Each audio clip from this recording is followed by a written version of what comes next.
పడక వేళల ప్రతిసారి పగటి వేళల ఒకసారి ఈ కోపతాపాలన్నీ తీరేలాగాలన్నీ ఊపాలి బ్రహ్మచారి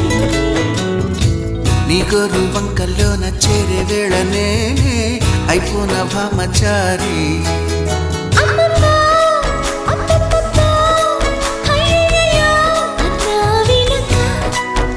అచ్చచ్చో చిచ్చో పిచ్చో సిగ్గుల కేసలనిచ్చో వచ్చే వెనక